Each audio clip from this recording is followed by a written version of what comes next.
Hey UConn Nation, it's KK Arnold here. If you're looking for the latest UConn women's basketball content, go subscribe to listen up to Phil and Ryan. Go Huskies.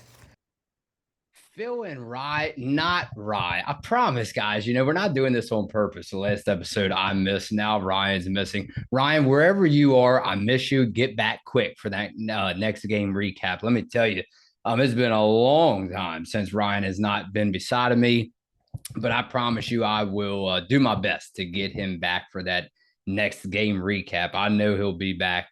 So consistent Ryan is what we like to call him. So Ryan, I apologize if I do talk to you, if you're on the way home in the car, if you're watching this on TV at your house. Let me tell you one thing. I apologize to everyone else in advance. If I start to talk like I'm talking to Ryan and then waiting for him to talk back to me, I need to try to remind myself that he is not on the other side of the screen this time.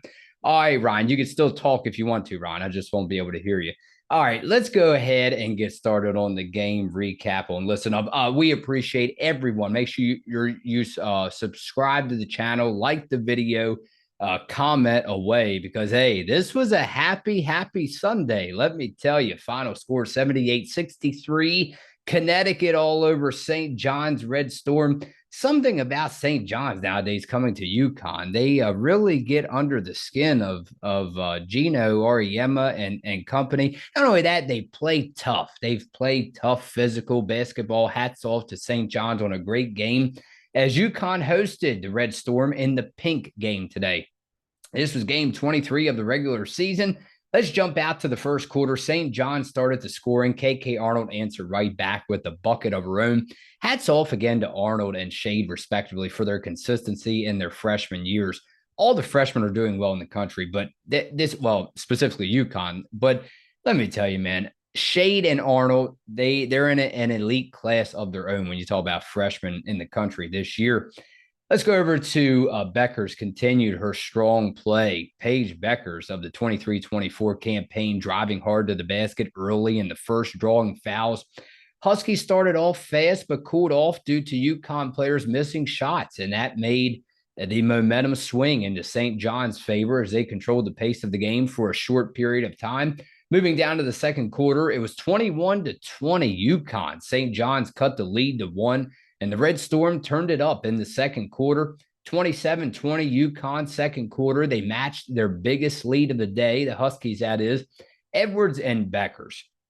I'll talk about these two names a lot in this game recap this evening. Edwards and Bueckers carried the team. It was kind of a weird game, if you ask me, because so long we've seen the ball spread around, fast transition. I mean, we saw a good play from the Huskies today, but wait until Ryan sees the box score. I can't, his face might light up, but in a different kind of way, because who would have thought no other player on the roster got to at least 10 points, right? And considering Bueckers, look what Bueckers and Edwards did. Just outright carried their team today. Now, let me tell you, I don't think that will get the job done. I really don't, not to sound negative, as we go down to along in the future here, and especially next weekend. Don't look now, but you know all about that game. So I'd like to see the ball get spread around a little bit more, but hats off to Bueckers and Edwards. Without them two today, my, would have been trouble. Edwards and Bueckers with some big blocks in the game today. Ice Brady had to check in for Mule. She picked up her second personal foul in the first half. And I will talk a lot about Mule towards the end here. Red Storm was stirring up. They were stirring up a storm in UConn late, literally in the second, as they were getting their hands in those passing lanes, causing UConn to turn the ball over and get the Huskies out of sync. Halftime, 42-29 UConn. Third quarter rolls around. Bueckers hit a three to open the second half. Red Storm with a big run late in the third quarter. This game, a lot different than what we witnessed these two teams when they met the first time this season. So this game was a lot different. Just when I thought, because if you remember, the Huskies ran the board right in the second, third, and fourth quarter in the last game. Just when I thought these Huskies would pull away, and not only me, but I'm sure everyone else, the majority of everyone watching this recap tonight, just when I thought the Huskies would pull away after halftime, like we have seen against most of these Big East opponents all season long, suddenly I had to pay lots of attention heading into the fourth quarter. And yeah, I admit, usually when the game is over late in the third, I'm usually kind of calming down and looking up some other key stats and information, not really paying 100% attention to the game. But as the fourth quarter rolled around, I had to pay attention. I was very nervous, just as probably all of us were heading into the fourth. Red Storm actually won the third quarter, outscored Huskies by 2 in the third. 60-49 Huskies at the end of 3. Fourth quarter rolled around. Red Storm down 9 with the ball. St. John's has been in a lot of close games, if you can remember. So this was nothing new for them. Gino was forced to call a timeout as he saw the Red Storm down just 7 points. And yeah, I'm not talking about the first quarter. This was the fourth quarter, okay? Archer with a big block to get the ball right back out of the timeout, and they got the look that they wanted. But Edwards played hero, UConn ball, and drawed the foul. We knew free throws would play a major role at the end of this game. Edwards missed both at one point, and I'm thinking, oh my goodness, here we go. But Paige got the big rebound and scored. Bottom line, Huskies had to work for this one, and I mean put in some hard work. Final score, UConn 78-63. That was the final score.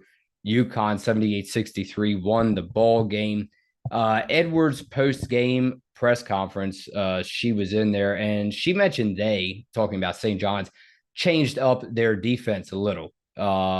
She mentioned that she got the best out of number 14 of St. John's, which was Jillian Archer, and she did. I mean, they limited her to 10 points, did a very good job against Jillian Archer today of St. John's. But hats off to Drake, Drake Donald. Berniah Mayo did an incredible job. So again, they came in with a game plan, and it almost worked. It almost worked. Edwards was surprised. She mentioned she was surprised that she did not get double teamed, like so many teams have double teamed her all year, especially down low. Ask about the tempo of the game, fast break opportunities, and Edwards replied. She said that somewhere along the lines, not quoting her here, but she said the defensive pressure needed to pick up. At the conclusion of the press conference or the interview, she said that we got the dub, and that's all that matters. Special shout out to, I mentioned this was the pink game today. Prayers on behalf of Ryan and I, prayers for the cancer survivors and the ones out there battling cancer, as we keep them and their families in our thoughts and prayers. Let's jump over to some comments from that last video that I missed, the last game recap that Ryan did an incredible job with. I appreciate you a lot, Ryan, for that. While I spent some time off, this team is going to have to fight for every win. Jason D'Amico says there are no gimmies. The Huskies showed solid discipline and focus to win this one. It could have easily turned the other direction. Peace. Yeah, well, Jason, if I knew if I would have guessed any better, I would think that you would be talking about this game. I really do. It's, again, I don't know if it's something to do with St. John's, coming to Connecticut nowadays. Because if you remember last season, I believe that what was it? I believe that the upset was in UConn when the Red Storm played UConn. So yeah, something to do with them traveling up to Gamble, traveling up to Stores maybe. Hopefully that's not the case next season, because we always love Big East Conference sweeps, a 1-2 punch. Let's go over to Bon Riley. As you can see, Nika is really important for UConn. Tonight she showed what was missing from her at Notre Dame. Yeah, that is true. And actually this evening she did show again what was missing from her performance against Notre Dame. You're going to have the bad outings. You're going to have the bad outings. We know, the great thing is we know what UConn is capable of doing. I still strongly believe. Now, of course, I was really locked in and upset, of course everyone was, against that in that Notre Dame game recap. But let me tell you, man, I still believe this UConn Huskies team can make a deep run in March. I really do. Will it be tough? Just like Jason D'Amico said, yeah, there's no gimmies, but we have to ask the same question. Are there any gimmies here for any team going into March? Although maybe that top team, we won't even mention them right now. Let's go over to Nika Well, actually, Bon Riley, I wanted to bring one more thing up. Nika Mule today, again, she picked up her, I think I said her second personal foul in the second quarter. The thing is, though, I like what Nika is. She'll just, when you think, oh my goodness, here's another game where Nika is going to get in trouble, no 0 points again, fouling out of the game. Because let me tell you, Nika Mule can turn it up just like that. And defensively, defensively and offensively. But man, the assists were there again today. Great assisting, especially Paige Bueckers. Then when Ice Brady came in, had a couple nice layups underneath the basket to Ice Brady. So yeah, this team is definitely, again, if you, well, not if we want as best we can to stay positive. Like I told Ryan, I think the game against Notre Dame, we for sure, especially this late in the season, February 4th, here we are. We have to make sure we remember they have to go back and as many times as it takes to watch that game, as though even though it's that hard to watch, you got to learn from it. You got to learn from it, especially like I told Ryan, if it was earlier in November, well, that's one thing. But let me tell you, I like to see him actually, go back and study that game tape against Notre Dame because you got to learn from performances like that when March is this close.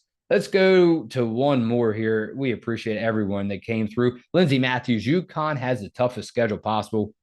They also have to deal with the fact that they go into every game with a target on their backs. Every team wants to beat them. They fill stadiums. We all know this.